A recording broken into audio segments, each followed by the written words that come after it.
வணக்கம் நண்பர்களே. ஜிபிஎஸ் இசை தமிழா யூடியூப் சேனலுக்கு உங்களை அன்போடு வரவேற்கிறோம். நாம் இன்றைக்கு குப்பையில் கிடக்கும் கோமேதகம் என்று சொல்லக்கூடிய குப்பை மேனியை பற்றி தான், குப்பை மேனியும் அதன் மருத்துவ குணங்களையும் பற்றி பார்ப்போம்.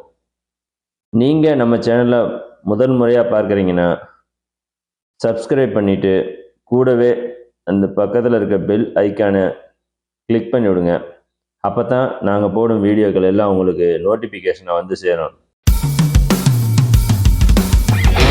இந்த குப்பை மேனிக்கு நிறைய பேர்கள் உண்டு. அது என்னன்னு பார்த்தீங்கன்னா சங்கர புஷ்பி, ஆனந்தம், அண்டகம், கொளிப்பூண்டு, அரிமஞ்சரி, பூனை வணங்கி இப்படின்னு பல பேர்கள் இருக்குதுங்க. இந்த குப்பை மேனியை பற்றி நிறைய விஷயங்கள் உள்ள சொல்லியிருக்குங்க.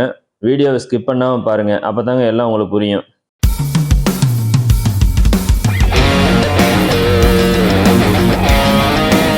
இந்த குப்பை மேனி எல்லா இடங்களிலும் எளிதாக கிடைக்கக்கூடிய தாவரம். இந்த குப்பை மேனியை நம்ம கண்ணு முன்னால் இருந்தும் கூட நம்ம கண்டுகொள்ள மறந்துட்டோம். ஆனால் இதில் எவ்வளோ மருத்துவம் இருக்குதுங்கிறத நாம் தேடி ஆராய்ச்சி பண்ணி பார்க்கல தான் தெரியுதுங்க. அது என்னென்னு இப்போ பார்த்துடலாங்க. நம்ம உடம்பில் உள்ள தோல் நோய்கள்லாம் நீங்கணும்னா குப்பை மேனி இலையோட சிறிது உப்பையும் சிறிது மஞ்சளையும் சேர்த்து அரைச்சி உடம்புல பூசி ஒரு அரை மணி நேரம் கழித்து குளித்து வந்தீங்கன்னா உடம்புல உள்ள தோல் நோய்கள் எல்லாம் சீக்கிரத்திலே குணமாயிருங்க.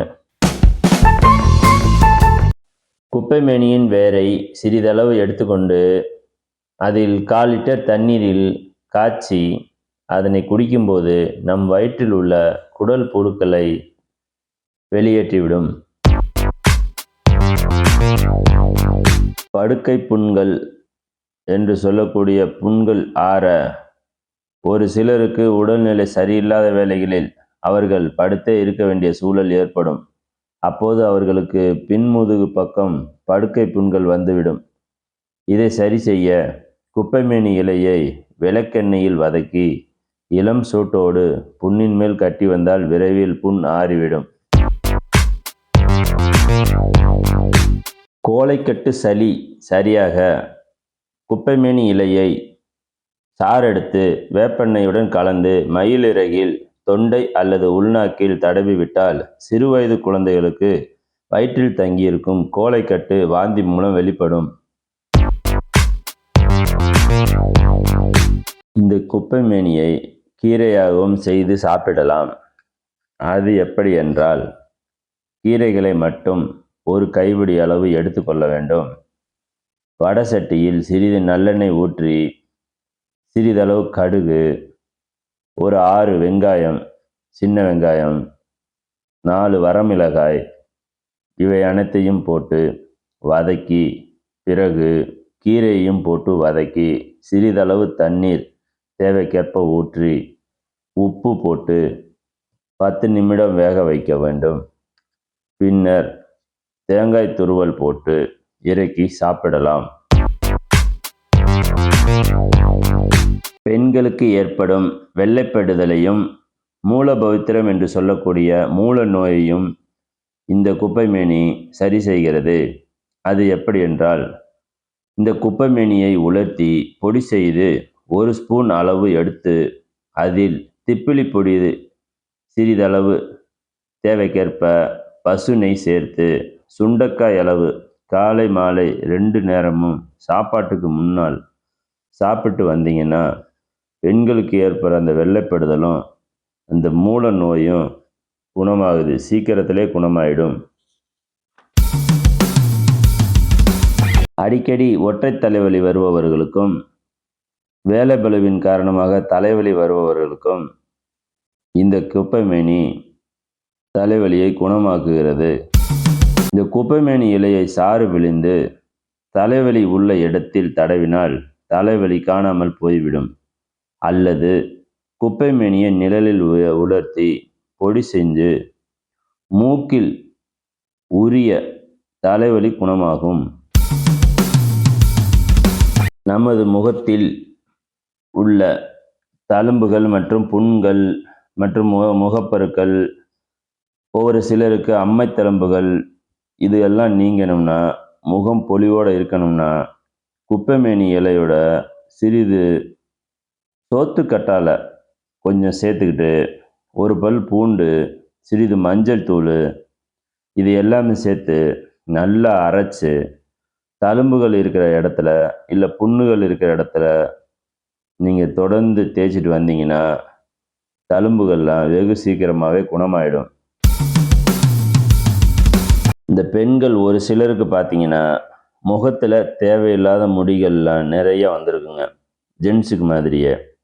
இதை எப்படி நம்ம ரிமூவ் பண்ணணும் அப்படின்னு பார்த்தீங்கன்னா, இந்த குப்பைமேனி இலையை ஒரு கைப்பிடி அளவு எடுத்துக்கிட்டு, அதோட விராலி மஞ்சள் இருக்குது பாருங்கள், இந்த விராலி மஞ்சளை கொஞ்சமாக சேர்த்து அரைச்சி எடுத்தது ராத்திரியில் நீங்கள் தூங்க போகிறீங்கள்ல, அப்போதைக்கு முகத்தில் நல்லா ஃபுல்லாக அப்ளை பண்ணிவிட்டு தூங்கிடுங்க.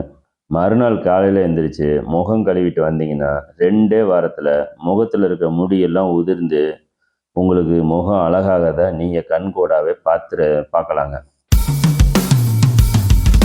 இந்த 12 வயசுக்கு கீழே இருக்க குழந்தைகளுக்கு நெஞ்சு கோலைன்னு சொல்லுவாங்க. கிராமப்புறத்தில் நெஞ்சில் கோலையாக கட்டி கிடக்குது, நெஞ்சு சளி அப்படின்னு சொல்லுவாங்க. அந்த நெஞ்சு சளியை நம்ம போக்கணும்னு பார்த்தீங்கன்னா, குப்பைமேனி இலையை எடுத்து சாறு எடுத்து அதோட 2 கல் உப்பு போட்டு அரைச்சி எடுத்து அதில் சாறு எடுத்துக்கிட்டு 2 ஸ்பூன் அளவு 12 வயசுக்கு கீழே இருக்க குழந்தைகளுக்கு நீங்கள் கொடுத்தீங்கன்னு வச்சுக்கோங்க, ஒன்று வாமிட்டாக வெளியில் வந்துடுங்க, இல்லை அப்படின்னா லூஸ் மோஷனாக இந்த வயிற்றுப்போக்குன்னு சொல்லுவாங்கள்ல, இந்த வயிற்றுப்போக்கு மூலயமா வெளியில் வந்துடுங்க.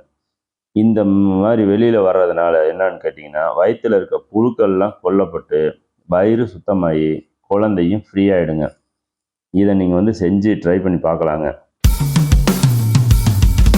நம்ம உடம்புல தேவையில்லாத வலிகள்லாம் வருங்க, அங்கங்கே.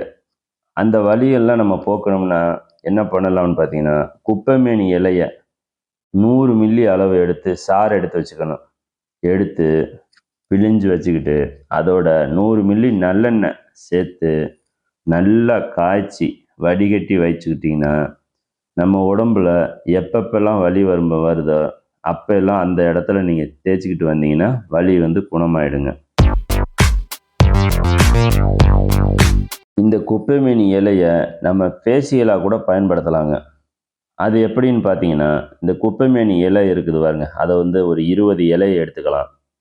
இது கூட வேப்ப இலை இருக்குது பாருங்க, அது ஒரு 10 இலை எடுத்துக்கலாம். அப்புறம் அந்த புதினா இலை ஒரு 20 இலை எடுத்துக்கலாம். இந்த துளசி இலை ஒரு 10 இலை சேர்த்துக்கலாம்.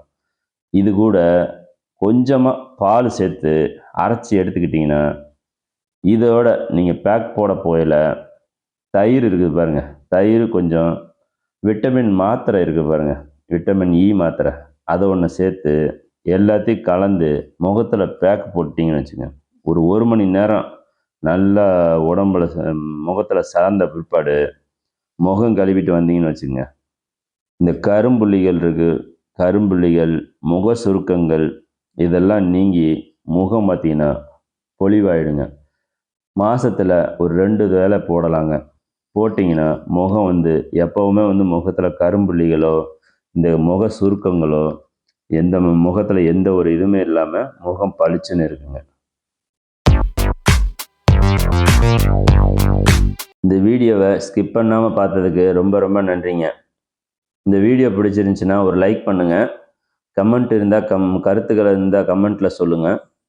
உங்கள் நண்பர்களுக்கும் ஷேர் பண்ணுங்கள், செஞ்சு பயனடையட்டும். நம்ம சேனலுக்கு மறக்காமல் சப்ஸ்கிரைப் பண்ணுங்கள். நன்றி, வணக்கங்க. அடுத்த வீடியோவில் சந்திப்போங்க.